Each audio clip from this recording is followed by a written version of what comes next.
Hello மக்களே, இன்றைக்கி நம்ம பச்சை மிளகாய் ஊறுகாய் செய்ய போகிறோம். அதுக்கு பச்சை மிளகாய் கொஞ்சம் எடுத்துக்கோங்க. அது கூட நான் 2 பூண்டு எடுத்திருக்கேன். இது ஃபுல்லாக உரிச்சிக்கலாம். அது கூட ஒரு பெரிய வெங்காயம், அதையும் நல்லா உரித்து கட் பண்ணிக்கலாம். இது பச்சை மிளகாய் பார்த்திங்கன்னா, இதை இப்படி எடுத்துட்டு எல்லாத்துலேயும் இதோட காம்பை எடுத்துட்டு நம்ம இதை க்ளீன் பண்ணிக்க போகிறோம்.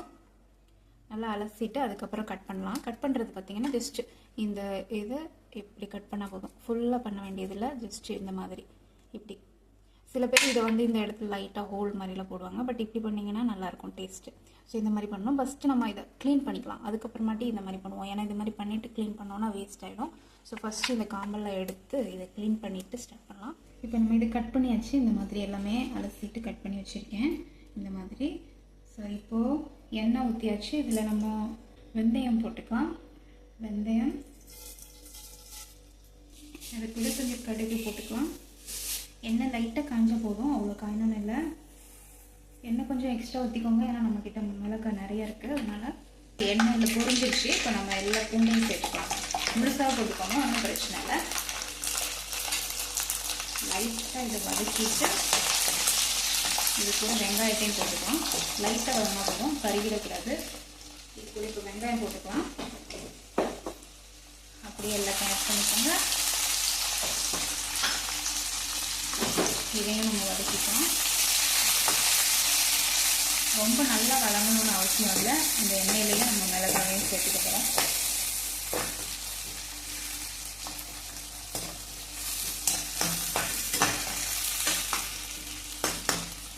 லைட்டாக ஒரு 1 மினிட் அப்புறமா நம்ம மிளகாய் போடலாம். இதில் மிளகாய் ஆட் பண்ணலாம். எல்லா மிளகாயும் அப்படியே சேர்த்து எண்ணெயிலே வதக்கணும். தண்ணி எதுவும் ஊற்றிடக்கூடாது.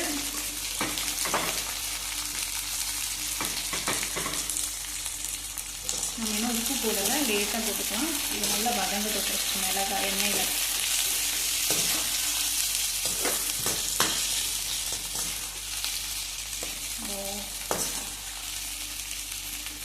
ஓப்பன்லேயே இருக்கட்டும், க்ளோஸ் பண்ணவும் கூடாது. அப்போ தான் நம்ம ஸ்டோர் பண்ணி வைக்கும்போது நிறைய நாள் கெட்டு போகாமல் இருக்கும்.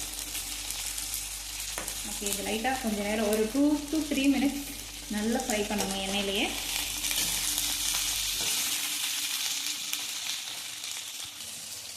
ஓகே, இப்போ 3 நிமிஷம் ஆயிடுச்சு. நல்லா வதங்கிடுச்சு லைட்டாக. இப்போ நம்ம கொஞ்சமாக மஞ்சள்தூள் போட்டுக்கலாம். மஞ்சள்தூள், அது கூட லைட்டாக மல்லித்தூள் ஒரு table spoon, just 1 table spoon போதும். அது லைட்டாக வதக்கிக்கலாம்.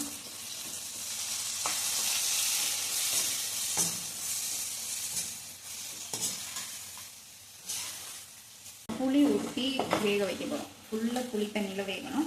நான் ஒரு 2 லெமன் சைஸ் புளி அளவுக்கு கரைச்சி வச்சுருக்கேன். நல்லா தண்ணியாக கரைச்சி வச்சுருக்கேன். இந்த தண்ணி எதுவும் ஊற்ற போகிறதுல இந்த புளி தண்ணியை ஊற்ற போகிறேன் ஃபுல்லாக.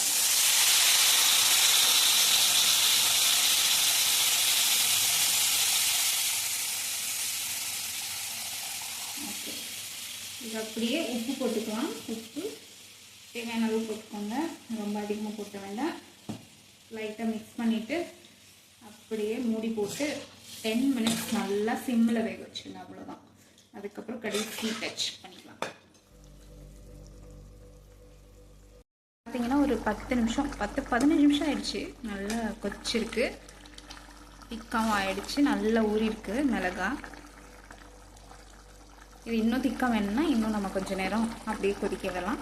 இந்த டைமில் நம்ம ஒரு ஸ்பூன் சுகர் ஆட் பண்ணிக்கலாம். வெல்லம் இருந்தால் கூட போட்டுக்கலாம், இல்லைன்னா சுகர் போட்டுக்கோங்க. அதை லைட்டாக மிக்ஸ் பண்ணிவிட்டு இன்னும் ஒரு 10 மினிட்ஸ் கொதிக்க வச்சு நல்லா திக்காயிடும், ஊறுகாய் மாதிரி. இது கொஞ்சம் தண்ணியாக இருக்குது இன்னுமே. இன்னும் ஒரு 5 மினிட்ஸ் போகும், 10 மினிட்ஸ் கூட தேவையில்லை.